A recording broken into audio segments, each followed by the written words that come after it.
Oh dear, this is not good for Ferrari. If true, their 2026 project has already met a major roadblock, in that two of their key players have left for Audi, and the irony here is painfully obvious. So it's come to this. Sauber, Ferrari's longtime F1 partner, even once hosting Schumacher for a test, may have poached yet more engineers. These are really two high-profile characters within the Scuderia, and Maranello for that matter. For over a decade, one of them has actually been leading the charge in improving Ferrari's lot during the turbo hybrid era, and now they're just gone. Audi have managed to pilfer them, and guess who's in charge of the Audi project now? Pronto. Yes, it's my estranged Italian father. Unconfirmed Italian publications have documented the two Ferrari senior engineers have reportedly left the team in recent times. Zimmerman and Lars Schmidt, who have been critical to Ferrari's engines for the past decade or so, have handed in their notices at Maranello to become available for the incoming German operation. Well, I mean, it would make sense. Those German-sounding names going to work for a German operation. Just talking about national pride here is something to take note of. And of course it has your old boss as its leader, again, Mattia Binotto. The signs are very compelling, folks. Mattia, the unlikely Ferrari team principal, who did a lot better than you might think and did not ask to be team principal. Remember, he was a background figure in the engineering department before he came in for Riva Bene. He's bringing his engineering bandmates back together for one major concert with 4 rings on it. So what, Law? I don't know who these two people are. Why should I even care about this? What does it matter to me? Well, if you are a major fan of Ferrari or a member of the Tifosi, you should really matter. And even though Fred Vasseur has been playing this down tremendously, these names have been very important for Ferrari's lot, and losing them is a very big deal. And it makes me really think that Audi could really cook next year. They may not start off fast, but they could soon become fast. Give it a few months. GrandPrix.com's reporting of it effectively had Fred playing it down as a even flow of people coming and going, it is an organic part of being in Formula 1. Yeah, sorry Fred. These are not small fry employees here, especially Wolf. He had been brought in by the Scuderia after the first season of the turbo hybrid era in 2014. Which turned out to be awful. Well, I mean, the car itself was not great, everyone likening it to some kind of very popular vacuum cleaner brand, and then they were calling in somebody to help out the engine, because that didn't turn out to be much cop either. However, upon Zimmerman's arrival, Ferrari did improve over time. From 2015 through 2019, it was really steadily progressing to the point where Ferrari, on paper, when you look at the stats, they had an engine which was better than Mercedes. Until the FIA realised it was looking a little bit too good, and we had the oil burn controversy. I mean, there was no official punishment that followed, but 2020, it felt like the cruelest indirect punishment in a way, you know what I mean? But I would say Wolff's stint at Ferrari was defined by 2 things especially, because, as I said, he was in charge of the 2026 project, and also, he was one of the key people in coming back from 2020's Annus Horribilis to then develop the Superfast. Italian press credit Wolff as the lead architect behind that engine that underpinned Ferrari's early 2022 surge, a largely new power unit whose gains were very obvious from the first race, and gave the Tifosi and Charles Leclerc hope that that year would be their year. I mean, you've got to admit, the Scuderia looked really strong in that first half of the year. Well, I mean, that is until Honda caught up with Red Bull. Red Bull managed to get the weight down on their car, and then reliability problems really started to set itself in, really hitting a massive low around Paul Ricard,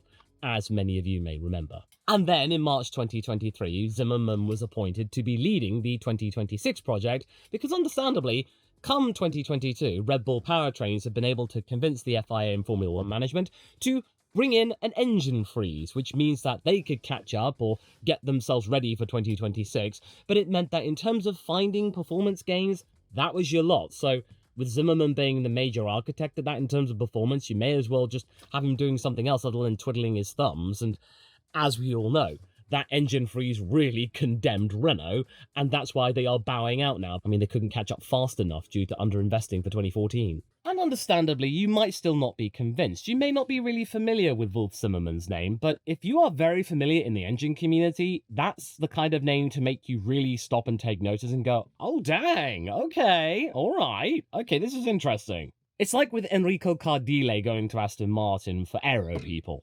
Some would even describe him as one of the most interesting names within engineering at this precise moment. And also, many people who are Mercedes enthusiasts especially will be looking at that Zimmerman name, seeing it go to Audi, realizing that, oh, the guy who used to work for them is now working for one of their major rivals in Germany and beyond.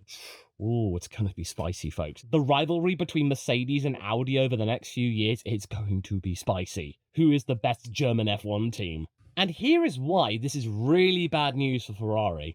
Wolff has been steering their engine development, which means he holds the thread of hundreds of small decisions that live between documents. Also, since being appointed the lead engineer of the project, he has been eating, living, breathing this power unit for the last 2 years plus.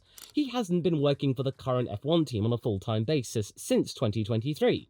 This engine has been his sole responsibility, to make sure that he and the engineers can replicate the superfast performance next season, without reliability trade-off, ideally. With him going, this is going to be a major blow going into the final few months before we actually go testing with these power units and with these brand new cars. It is going to cause delays, considerable ones at that, right at the end of it all. And maybe it might lead to some risk aversion in trying to make sure that they don't rock the boat or go vastly off course with the innovation path that maybe Zimmerman left them. And maybe that risk aversion could cause even more delays. And it can also really sting morale since he has been around since the back end of 2014. This isn't some guy who just drifted in a couple of years ago and then has drifted out again. This has been someone who was brought in by Maranello to be doing stuff with their road cars, him previously working for the likes of Lotus as their chief technical officer, and then previously being in-house at Mercedes for a good few years. And he's also been really instrumental in Ferrari having one of the best engines on the grid, at least in terms of outright qualifying pace. Now, of course, Ferrari still has depth and prestige, so losing Zimmerman isn't fatal, but considering nobody really knows who's leading the pack in engine performance right now, the uncertainty is going to breed yet more doubt to crop up amongst their batch of foam. This isn't an isolated incident either. We have seen many senior figures leaving Ferrari in recent times, and this is just yet another example of another key figure leaving at the 11th hour, and leaving many of the Tifosi scratching their heads and going, well, what happened to the super team that Fred promised us not that long ago? It doesn't really feel exactly super to us now, does it? You know, especially with only Lewis Hamilton just starting to get his groove back. So, okay, let's talk about why this is really, really good news for Audi. For starters, Wolff and Mattia, they know each other. Not only do they know each other, it was Mattia that actually got Wolff to come and join Ferrari 11 years ago. La Repubblica, who also dubs Wolff as the father of Ferrari engines, so yeah, can you see what I mean here? Says he arrived from Mercedes at Binotto's request, then worked inside the power unit group, continuing on when Mattia rose to become the F1 team's boss in 2019. With Mattia now officially leading Audi's F1 project, any move to reunite would be about shared trust and them speaking the same engineering language. And let's just make this very clear. Ideally, Mattia seems like the kind of guy who would rather not be dealing with the media. Well, he would like to deal with the media, but maybe just on his own terms, instead of having to be shepherded out by Ferrari at every single opportunity. His debut coming when Liberty Media were really starting to remind us all, hey, team principals exist too, so let's put them out there as well as the drivers, and Mattia being one of the most introverted team principals in recent memory. Wow, that must have been amazing for him. But that is why you really don't see him all that often. You see him at some races, but he's not doing the day-to-day stuff. It's like he's just there with his shirt casually observing as Jonathan Wheatley does all the day-to-day stuff, since he is actually the team principal. And it really helps that Binotto has now been given carte blanche by Audi to pretty much run the F1 widget at his own discretion. After a couple of years of some really awkward tension between Andreas Seidel and Audi's previous ambassador representative, the likes of Oliver Hoffman. It ended with both men leaving the company and the team in absolutely dire straits. It all started off so well for Valtteri and Zhou in 2022. That team looked really competitive, and the only thing that really Seidel and Hoffman did well was make people question whether or not Audi were really committed. And Formula One, oh, they really wanted Audi to commit. They really wanted it to work, since they would talk non-stop about Audi joining. Oh, but when Andretti's bid came along, which looked really legit, oh, we heard hide nor hair of it on F1's official website. Interesting. Also, from an engineering point of view, Audi really needs as many engineering wizards on the project as possible, and having Wolff back with his old boss, Oh, that's absolutely magic. Music to my ears, honestly. They're building one from scratch. One with no MGU-H, that's the bit which generates energy from heat given out by the power unit, as well as working on an engine which relies on 50-50 electric-petrol combinations, which run on solely sustainable fuel. That means you need to make sure everything's working smoothly on both fronts, when it comes to the electrical side of things especially.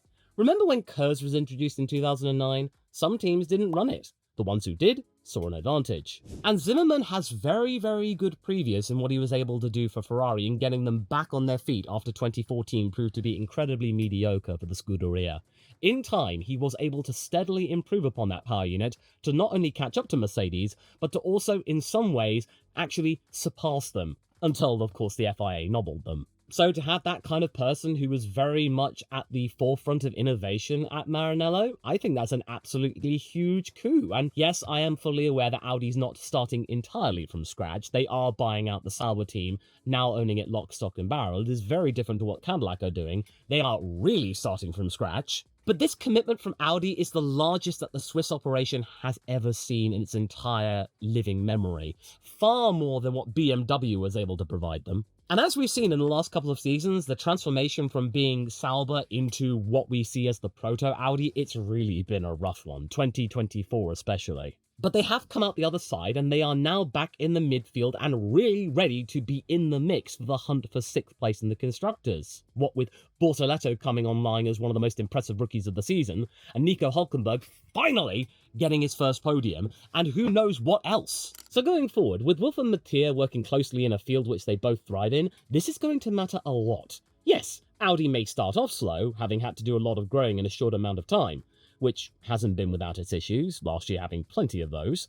But again, you can develop the engines once more after 3 years of not doing so. And with Zimmerman in charge, if reports are accurate, this is a really big deal for how the engine goes vroom in the years to come. And also, there is a matter of national pride here.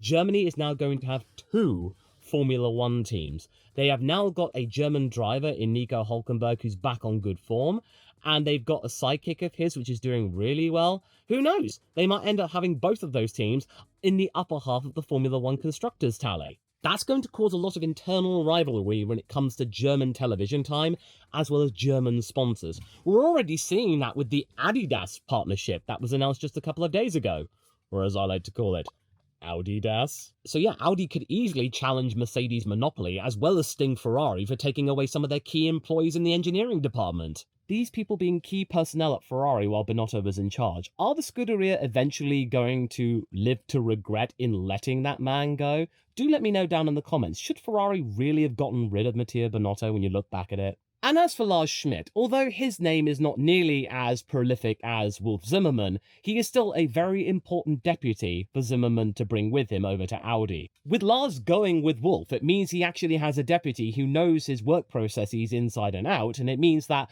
when Zimmerman starts work properly at Audi, if this turns out to be confirmed, then it means he's got somebody who can really implement his ideas 100% reliably. It just makes the transition period a lot less difficult, less bumpy. And it will ensure continuity with all of the stuff that Zimmerman may have been working on over at Ferrari. Now, before you say anything, no, it's not a case of Zimmerman just copying what he was doing over at Ferrari. That's not how it works here. Otherwise, you're going to get into some really awkward legal territory. It just means that Ferrari have essentially hit a pause on what Zimmerman did for them, and now Zimmerman can come in and see what Audi's been up to, and then go on from there. And to be fair, bringing in a double act at the same time is what Ferrari did with Mercedes' Loic Serra and Jerome D'Ambrosio, to help best implement their own briefs, with Jerome being lined up to potentially succeed Toto Wolff, going over to the Scuderia to become Fred's deputy, and Loic Serra, the new chief technical director for the Ferrari chassis. So whilst Fred is right in that people do come and go from Formula 1 teams, the 2 men that have gone from his supposed super team were quite important ones for the new regulation cycle. So yes, if this is realised and Audi have indeed been able to raid Ferrari's engine room yet again, this time with 2 of its key players for next season and beyond, this is really, really, really good news for them. Yeah, more good news actually. It's really been the gravy train for a good few months yet for Audi. And honestly, since Mattia was appointed as their leader back at the middle of 2024, it's been a string of positive stories all round, really. There's not really been a really bad one. It's certainly a far cry from the Seidel era from 2023, 2024, when it was nothing but bad news and question marks and what have you. The entire team operation really falling off a cliff after a pretty competitive 2022 campaign where they managed to secure 6th in the Constructors, only barely though from Aston Martin. 2023, they fell off hard, narrowly escaping last in that year's Constructors' Championship before going one better the following year. Arguably, Andreas' oversight did considerable harm to the careers of both Bottas and Zhou, two drivers who, in their first year at Alfa Romeo, were convincing partners and very solid ones to boot. Now though, this year, I would argue that Audi are already here, in all but name, since they do technically own the Sauber group lock, stock and barrel. I've said this before and I'll say it again, this year and the year before that have really been stepping stones in Audi introducing itself, not using its name wholesale or even mentioning that Audi is even part of the entire widget. The only semblance of that we've had in the media is Audi sponsoring Sky Sports coverage of Formula One. That's the graduality of it all that Audi wants us to see. What Audi has been doing in the background the last couple of years has been trying to build up Sauber's resources, but under the disguise of the Sauber name, which means that if times were hard, like they were in 2024, all the damn time, then Audi wouldn't necessarily be attached to it, at least to the casual F1 fan's point of view. But since things have been improving and Wheatley has come online and things have become very apparent that they have learnt the mistakes of 2024, then Audi's more than happy to announce what they've been up to, that they are preparing, that what they've been doing is sowing the seeds to bear fruit in 2026. Oh, they are really proud of being in Formula One as Sauber at the moment. I wonder why. They've been generating a lot of good hype recently, and quite frankly, they've got this lad and man's support. Yes, I am going to be supporting Audi in 2026 alongside McLaren. I think it's very important to be supporting more than just one team, you know? Otherwise things get very boring if your favourite team accidentally just finds itself not competing in that Grand Prix. At least you've got another team to focus on and go like, yay, they did something. Also, my old man had an Audi Quattro, a white one, an A-Reg, and he had to give it up when I came along as the second baby, and I feel really bad about that. So I feel like this is a familial justice in a way that I support Audi. And I simply like what they're doing at the moment. In my mind, you really should be watching what Binotto and Wheatley are doing, because Audi are already acting like a works team, this year being the dress rehearsal. They've also built real commercial weight in the last few months. For years we were just looking at the Audi show car, no other logos than just their own, and their design language to fill in the gaps. Stake are leaving at the end of this year, thank God, and Revolut are coming in as their new title sponsor, which is a far less controversial name, if not, according to many people online, perfect. They're not exactly perfect, but they're better than Stake. So, okay, cool. They got a title sponsor right out of the gate. Then, of course, we got that Adidas partnership. I still like Audidas. I think that's fantastic. It's a classic. But that is still a major coup in terms of a major German brand who we all thought was going to be tied solely to Mercedes. That is a really huge deal. And let's be honest, the Mercedes gear this year, their clobber, looks absolutely mint. And Adidas, they're promising a unique line of their own of Audi stuff. So, interesting news. BP and Castrol, they were with Alpine. They are going to be their fuel and lubricant suppliers, which means they are going to be working closely with the engineering department, the power unit. So these are very, very reputable companies, although Revolut is still finding its feet in terms of really trying to establish itself in the UK. And then, of course, whether you like it or not, there is the Qatari investment fund. They have actually got their skin in the game with Audi, like how McLaren are now essentially owned by the country of Bahrain. Plenty of support, I would say, including for Formula One itself, because again, the last few years they've been talking up Audi, saying bringing them in was a really key, important step in the 2026 rule set. And on top of that, they've been able to get some financial benefits too, being able to increase the cost cap, have some special dispensation in regards to Swiss worker rights and that they get paid more than other countries. Seriously, that news that Audi really liked, the other teams, oh, they did not like that one bit. But it's not going to be solely based in Switzerland anymore. I think there's Audi's Neuburg, sorry if I butcher the pronunciation, there's that. And in Bicester in the UK, they are building a new department there. So they're spreading themselves over the entirety of Western Europe, so that means they can really cover all their bases. And seriously, having a UK base not that far from Silverstone in Motorsport Valley, that was a really solid shout, really good idea. And I wouldn't be surprised in the not too distant future that Ferrari end up doing the same thing again. They used to have one with John Barnard, but they got rid of it, and they were like, phew, Mamma mia, I'm glad we don't do that anymore. You know, working within Motorsport Valley. No, Italy, traditions. And one thing I've really noticed time and time again is that people are really waking up to Audi after sleeping on them the last few years. I guess maybe it's just down to the imminency of them arriving that people are starting to take notice, but I think it's also that there's a story behind them now and they're going somewhere. You got two human-shaped ones in the car especially, as well as results to point at go holy moly. And Wheatley says the transition is already bearing fruit and that the group can be winners. I mean, they already got on the podium, so that's ahead of schedule. And yeah, that achievement of Nico's really helps the story. He arrived on a multi-year deal from Haas, a deal which I remember got many groans from up and down the community, as well as a cause for concern since, well, last year they weren't really doing well at all, and Hülkenberg did try and brush it off. And you only had to look back at what he was doing at Haas. He was having a really strong renaissance with them. And he wasn't afraid to grab that team by the balls and say, hey, get your ruddy act together. This being the final year of them being with Gunther Steiner, the Austin upgrade, the infamous one, turning out to not work at all so badly that Nico didn't use it for the rest of the year.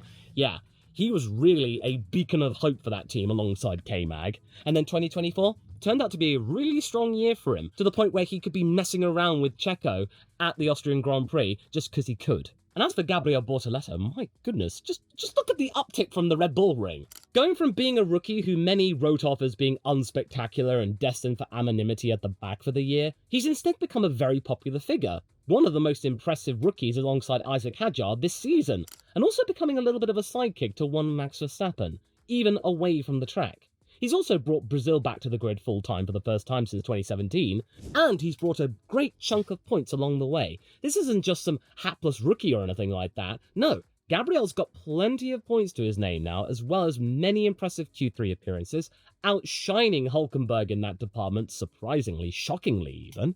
And it really just makes you think about what this man is representing. This is going to be a really good time for Brazilian supporters, as well as when Rafael Camara arrived, because come on, he's destined for Formula 1. He completely cakewalked Formula 3. Yeah, it's a great time to be eating if you're a Brazilian fan and you're in Formula 1. It's been too long without them, honestly.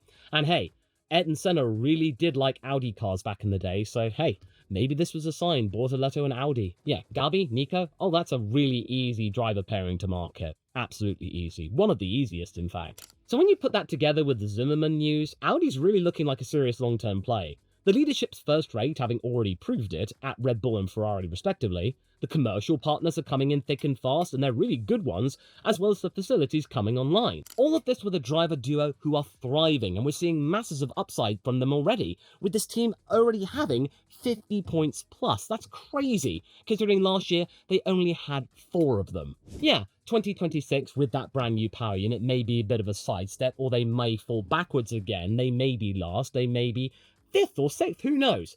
But from one thing we can tell is that in terms of looking like a Formula 1 team, instead of just a hapless bunch of misfits, oh, they don't look like that anymore. They've got their ducks in a row. They know what they're doing. I have long-term confidence that their performance will be good, whereas Ferrari, I don't think they'll be happy with this news. But what you'll be happy with, the news, is that this video right here is something that I think you'll really like. And I'll see you over there. Just gotta go and change my top. Be right with you.